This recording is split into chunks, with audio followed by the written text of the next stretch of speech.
Mi vida, a los 28 años, era un lienzo de tranquilidad meticulosamente pintado. Mi apartamento en la Condesa no era solo un conjunto de paredes, era mi fortaleza, mi santuario. Cada mañana, me despertaba con los rayos del sol filtrándose a través de las hojas de los árboles de jacaranda. Un espectáculo morado que me recordaba que la belleza podía florecer incluso en una jungla de concreto como la Ciudad de México. El aroma del café recién molido llenaba el aire mientras yo contemplaba la ciudad despertar. Cada objeto en mi hogar, desde el arte abstracto en la pared hasta los libros perfectamente ordenados en el estante, era un testimonio de mi lucha, un trofeo ganado en una guerra silenciosa que libré durante una década. Era una paz que me había costado todo, y por eso la protegía con ferocidad. Pero los fantasmas del pasado no respetan las cerraduras. Y el mío regresó no con un estruendo, sino con el vibrato insistente de un teléfono. 10 años atrás, el día de mi 18º cumpleaños, no hubo pastel, ni abrazos, ni feliz cumpleaños. En su lugar, el silencio del desayuno fue roto por mi padre, Ricardo, deslizando un sobre al otro lado de la mesa. Dentro, 10 billetes de 100 pesos. 1000 pesos. Una miseria insultante. Ya eres un hombre, Mateo, dijo, su voz desprovista de cualquier emoción. La vida real empieza ahora. Aprende a cuidarte solo. Miré a mi madre, Isabel, buscando una pizca de compasión, un destello de amor maternal. Lo que encontré fue una sonrisa tensa y una mirada de fría aprobación, como si mi exilio fuera un rito de iniciación necesario que ella orquestaba con orgullo. 2 maletas, torpemente hechas, me esperaban junto a la puerta. Los primeros meses fueron un infierno borroso. La generosidad de mis amigos se agotó tan rápido como mis escasos ahorros. Pronto me encontré durmiendo en la parte trasera de un suru destartalado que apenas podía pagar, temblando de frío en las noches de invierno de la ciudad. Recuerdo una noche en particular, parado bajo la lluvia afuera de un restaurante de lujo en Polanco, viendo a través del cristal a mis padres reír con sus amigos, levantando copas de vino. Yo no había comido en 2 días. Esa imagen se grabó a fuego en mi memoria, ellos en su mundo de luz y calidez, y yo afuera, invisible en la oscuridad. El hambre, la soledad, la humillación, se convirtieron en el combustible de mi determinación. Canalicé cada gramo de esa desesperación en trabajo y estudio. 3 empleos mal pagados financiaron mi educación universitaria. Me gradué con honores, conseguí una pasantía, luego un trabajo, y lentamente, dolorosamente, comencé a construir mi fortaleza. Por eso, cuando el nombre de mi madre apareció en la pantalla de mi celular después de una década de silencio sepulcral, cada fibra de mi ser se puso en alerta. Contesté, preparándome para lo peor. Hola, mi amor, su voz era un jarabe empalagosamente dulce que ocultaba un veneno mortal. Te tengo una noticia maravillosa. Tu padre y yo vendimos la casa. El mercado está excelente. Así que nos mudamos contigo. Llegamos mañana, para que prepares nuestro cuarto. El aire se solidificó en mis pulmones. El mundo se detuvo. No, logré decir, mi voz un susurro ronco. Eso no va a suceder. Ella soltó una risita, un sonido que me revolvió el estómago. Ay, Mateo, no seas tan dramático. Por supuesto que sí. Tienes tanto espacio. Además, es tu deber como hijo cuidarnos. Y antes de que pudiera articular una respuesta, colgó. La conexión se cortó, pero una nueva conexión, una de guerra inminente, acababa de establecerse. El pánico fue una reacción visceral, un eco del niño de 18 años que fui. Pero la disciplina de una década de autosuficiencia tomó el control. En lugar de derrumbarme, respiré hondo y marqué el número de mi abogado, Hernán Cruz. Hernán no era solo un abogado, era un estratega, un hombre cuya calma era su arma más letal. Le relaté la llamada, palabra por palabra. Escuchó sin interrumpir, el silencio al otro lado de la línea era reconfortante. Entendido, Mateo, dijo finalmente. Esto es lo que haremos. No hables con ellos. No respondas sus mensajes. Yo estaré en tu apartamento mañana a las 11. Déjame ser yo quien les dé la bienvenida. A la mañana siguiente, el aire en mi apartamento era denso de anticipación. El sonido del intercomunicador fue como un disparo de salida. En la pequeña pantalla, los vi. Mis padres, Ricardo e Isabel, de pie junto a un montículo de maletas, mirando hacia mi ventana con una expresión de arrogante expectativa. Les di acceso al edificio, mi corazón martillando contra mis costillas. Escuché el ascensor, luego pasos en el pasillo, y finalmente, el timbre. Hernán, vestido con un traje impecable, abrió la puerta. La sonrisa de mi madre, preparada para un abrazo de reencuentro forzado, se desvaneció y fue reemplazada por una máscara de pura confusión. Mi padre frunció el ceño. ¿Disculpe? Buscamos a Mateo.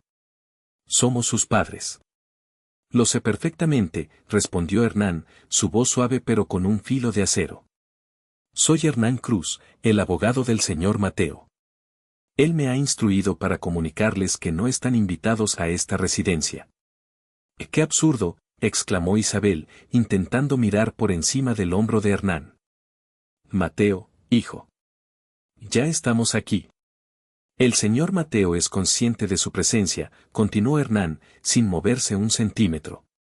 Y también desea que sean conscientes de que su insistencia puede ser interpretada como un acto de acoso y, si intentan forzar la entrada, de allanamiento de morada, lo cual acarrearía consecuencias legales.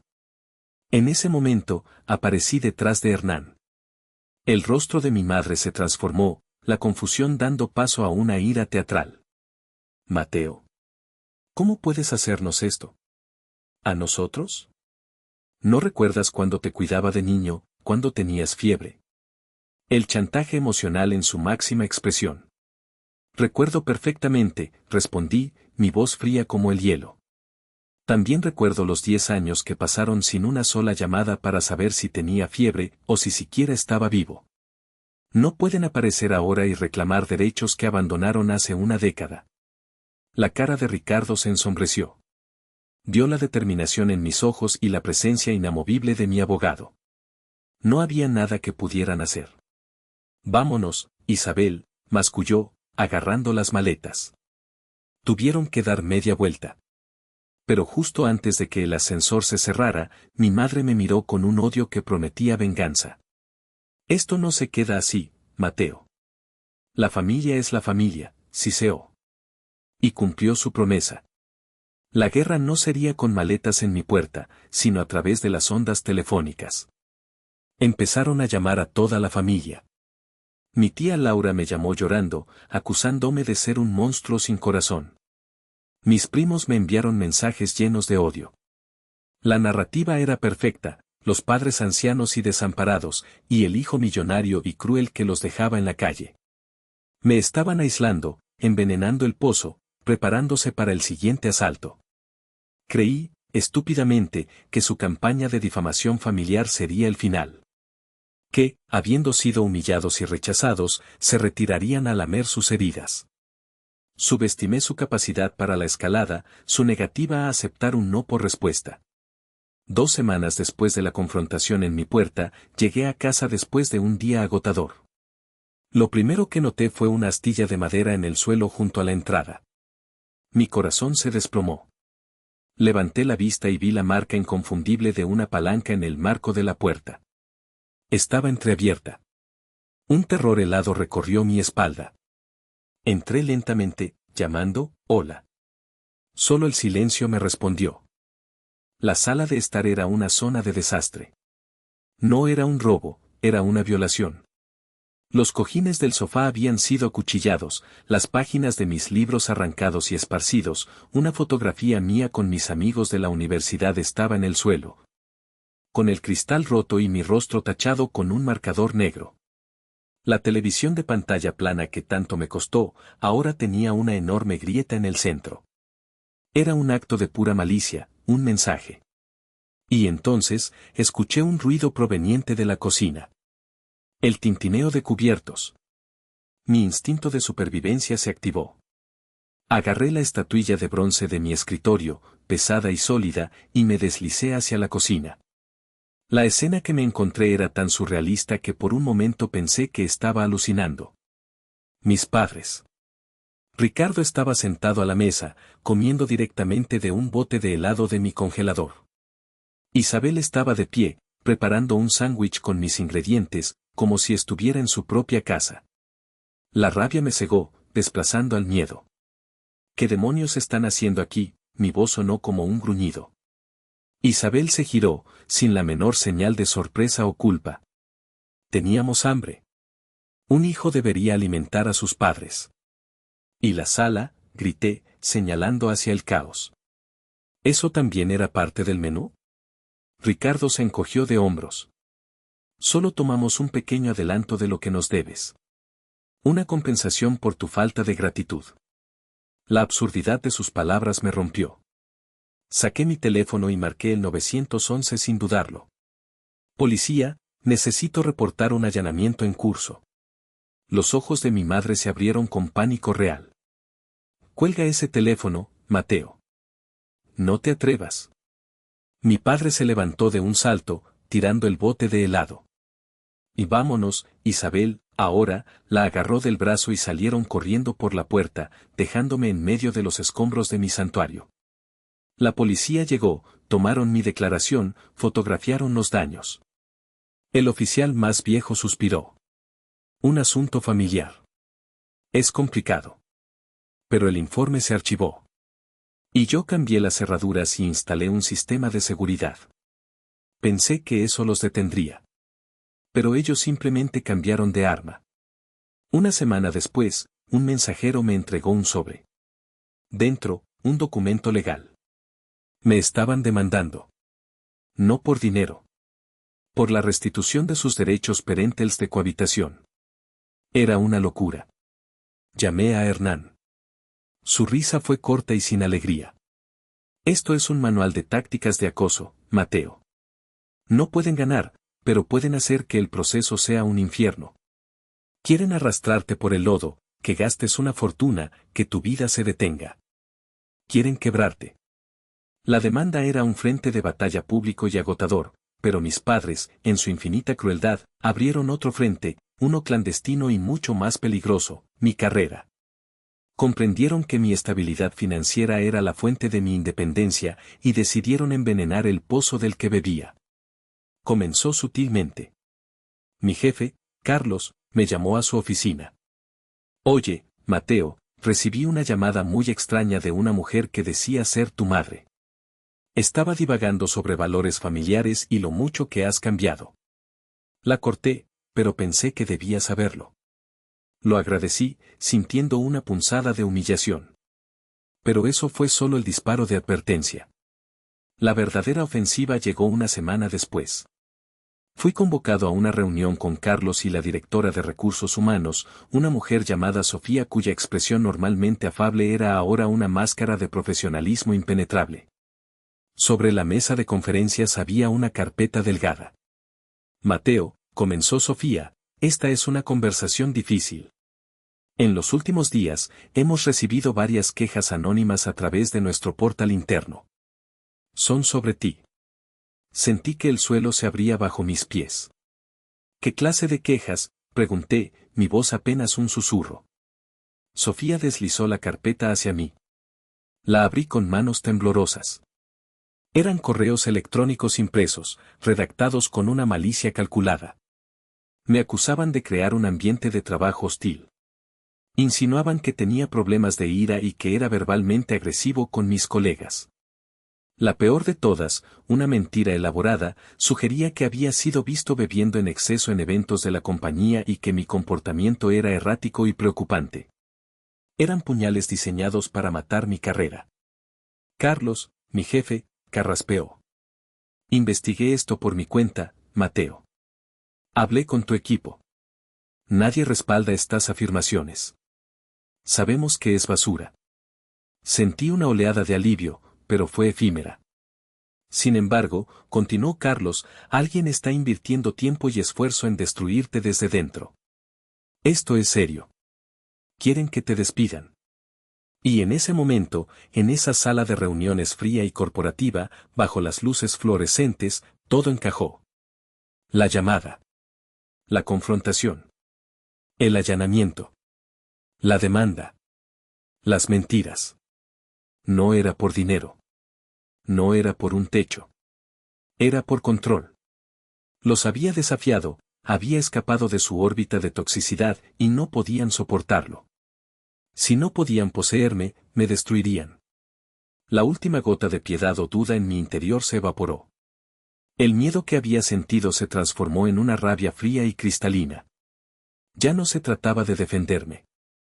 Se trataba de contraatacar. Ya era suficiente. Esa noche, la rabia se convirtió en un plan. Por primera vez en meses, no me sentía como una víctima acorralada, sino como un general preparando su ofensiva final. Pasé horas recopilando mi arsenal. Imprimí los correos electrónicos difamatorios de recursos humanos. Hice copias de alta calidad de las fotografías del allanamiento de mi apartamento. Guardé en mi teléfono la denuncia policial y el archivo de audio de la llamada de mi madre, esa en la que se reía de su derecho a vivir conmigo. Cada documento era una pieza de mi armadura, cada prueba una bala en mi recámara. Descubrí a través de un primo lejano, que aún sentía algo de lealtad hacia mí, que se alojaban en un motel decrépito en la salida a Puebla. Podría haber enviado a mi abogado, pero esto era algo que debía hacer yo. Necesitaba ver sus rostros cuando su castillo de mentiras se derrumbara. Les envié un mensaje de texto, Sanborns de Insurgentes. 1 hora. Traigan a su abogado si quieren, yo llevaré al mío. Sabía que su arrogancia les impediría traer a nadie. Llegué primero y elegí una cabina al fondo. Hernán, mi abogado, se sentó a mi lado, no como mi representante legal, sino como un testigo silencioso de mi emancipación. Mis padres llegaron 10 minutos después, con un aire de importancia herida. ¿Y bien?, dijo mi padre, sentándose. ¿Finalmente entraste en razón? Ignoré su pregunta. Saqué mi teléfono y deslicé una de las fotos del allanamiento sobre la mesa. La imagen de mi sofá acuchillado. ¿Reconocen esto? Isabel resopló. Estábamos desesperados. Nos orillaste a eso. Deslicé otra foto. La de mi retrato familiar de la infancia, roto en el suelo. ¿Esto también era desesperación?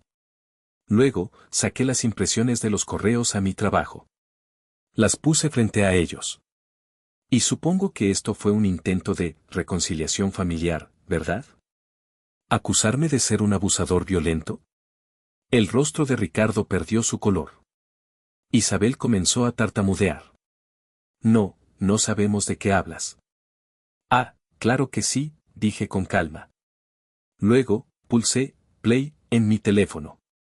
La voz de mi madre, riéndose, llenó el silencio del restaurante. Es tu deber como hijo cuidarnos. El jaque mate. Se quedaron sin palabras, sus máscaras rotas. Se acabó el juego, dije, mi voz resonando con una autoridad que nunca antes había tenido. Esto es lo que va a pasar. Mañana a primera hora, retirarán la demanda frívola en mi contra. Segundo, cualquier comunicación futura hacia mí, mi trabajo o cualquier persona que conozco cesará inmediatamente. Tercero, y escúchenme bien, desaparecerán de mi vida. Para siempre. No puedes, comenzó mi madre, su voz temblando.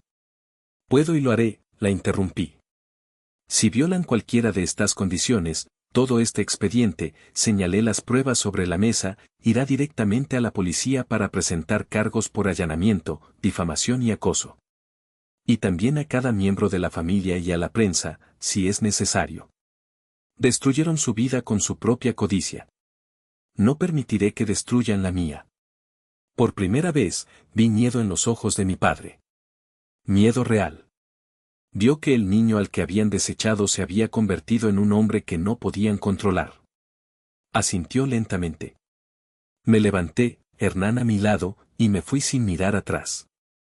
Retiraron la demanda al día siguiente. Nunca más supe de ellos.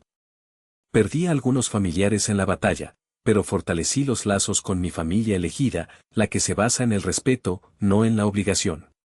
La gente a menudo repite que la familia es lo primero. Pero han entendido mal. La paz es lo primero. La dignidad es lo primero. El respeto es lo primero. Y a veces, para proteger esas cosas, tienes que redefinir lo que significa la palabra familia. Y cerrar la puerta a aquellos que solo traen destrucción. Esa fue mi liberación.